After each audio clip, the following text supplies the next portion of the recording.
Ya teman-teman, kembali lagi channel saya Arif, channel yang membahas tentang koin, kripto, dan juga investasi di bidang digital teman-teman. Nah, di sini teman-teman saya ingin membahas kenapa sih saya selalu menyarankan stop bermain binary option.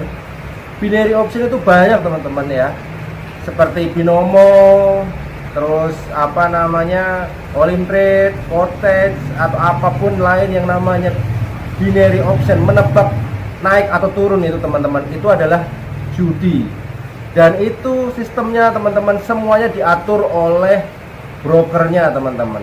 Itu bukan trading ya teman-teman ya, itu benar-benar bukan trading, karena untuk broker itu mendapatkan profit dari kalian loss teman-teman, nggak ada aset yang diperjualbelikan. Kenapa saya mengharapkan teman-teman tidak bermain itu?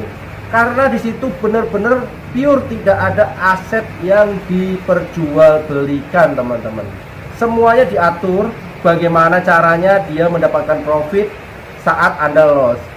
Kalau misalkan Kak, saya pernah kok menang di binary option. Betul, bisa menang, karena potensi yang akan dikalahkan binary option itu adalah siapa yang melakukan open posisi paling besar teman-teman.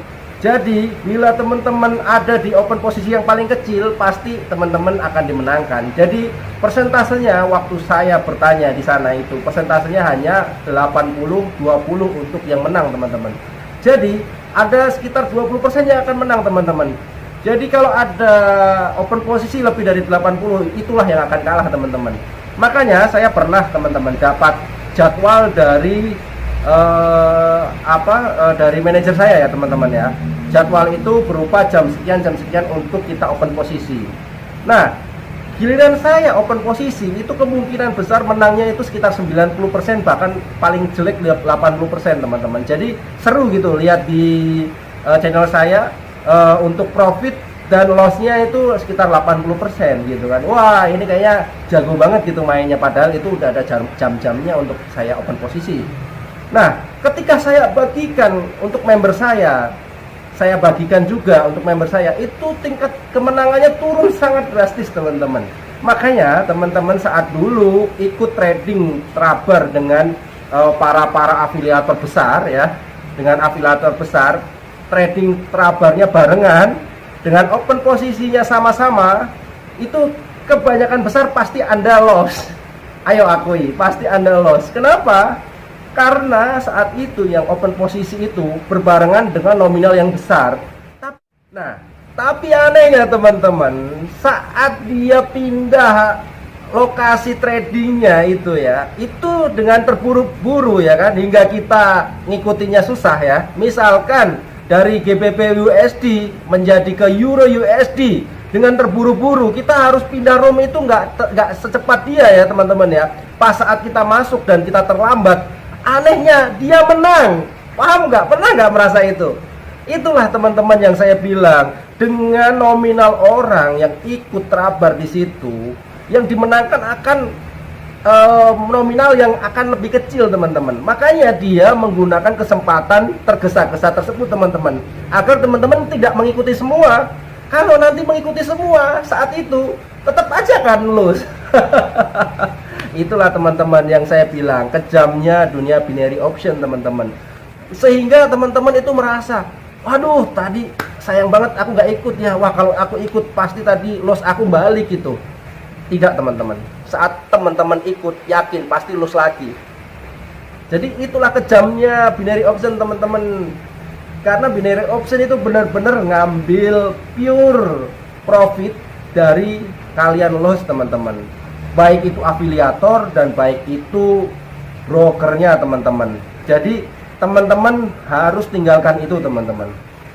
Nah, di sini teman-teman banyak broker atau afiliator ya, afiliator yang memamerkan kekayaan agar kalian itu terpancing mengikutinya. Sampai ada yang bilang misalkan, kalian kalau ikut member orang yang miskin, itulah member yang abal-abal misalkan, sampai menghina orang miskin atau apapun ya. Sebenarnya dialah yang miskin teman-teman. Kenapa? Karena dia itulah yang mengemis-ngemis orang agar masuk ke afiliasinya dia. dia dengan kesombongan dia, ya kan, ya itulah, adalah yang salah satu membernya nggak banyak-banyak juga, nggak termasuk afiliator yang besar juga, tapi sombongnya minta ampun, mengatakan miskin dimanapun ya. Kalau memang dia kaya, ngapain sih dia harus jualan afiliator ya teman-teman, dengan mobilnya Lamborghini dipamer-pamerkan. Yakin nggak itu punya dia? Kalau yakin, foto juga dong STNK-nya atas nama dia. Jangan-jangan STNK-nya namanya Honda Civic lagi, bukan Lamborghini, ya nggak teman-teman? Nah, pasti kalian tahu lah siapa yang saya omongkan itulah. Kalau nggak salah namanya siapa ya? Aduh, saya nggak berani nyebut namanya lah. Tapi Wageng, aduh, bersihin saya. Wageng lagi, aduh. Ya itulah teman-teman ya. Itu contoh-contoh kenapa sangat kejamnya dunia afiliator, karena dia memancing dengan kekayaan, padahal kekayaannya belum tentu. Logika saja teman-teman, rumahnya masih sederhana, nggak mewah-mewah sekali, dengan mobil Lamborghini. Lamborghini-nya itu asli nggak ya? Kalau emang dia asli, BPKB-nya sama STNK-nya atas nama dia sendiri nggak ya? Itu loh teman-teman, harus ditanyakan itu. Lagian gini teman-teman, Lamborghini misalkan ya, dari harga mulai 3 sampai 15-an miliar ya teman-teman ya. Tapi rumahnya kalau diprediksi nggak nyampe 3 miliar. Logikanya kan nggak masuk akal teman-teman ya. Rumahnya nggak terlalu mewah-mewah amat gitu loh, tapi mobilnya mewah. Masuk akal nggak sih teman-teman? Atau mungkin dia cuma minjem ya, nggak tahu juga ya, bisa jadi ya. Atau mungkin dia orangnya rada-rada terbalik-balik. Itulah teman-teman ya, jangan pernah terpancing afiliator yang memamerkan kekayaannya. Oh, aku punya ini, saya buang-buang ini, saya buang-buang itu ya teman-teman ya. Jangan pernah percaya sama orang kayak gitu, apalagi sombong ngatain orang-orang miskin ya teman-teman ya. Orang-orang miskin itu yang memberi kekayaan kalian teman-teman. Aduh, ya kan. Jangan lupa seruput dulu kopinya teman-teman. Yang masih ngopi pakai gelas plastik, kita sefrekuensi ya teman-teman. Kita sefrekuensi. Terima kasih.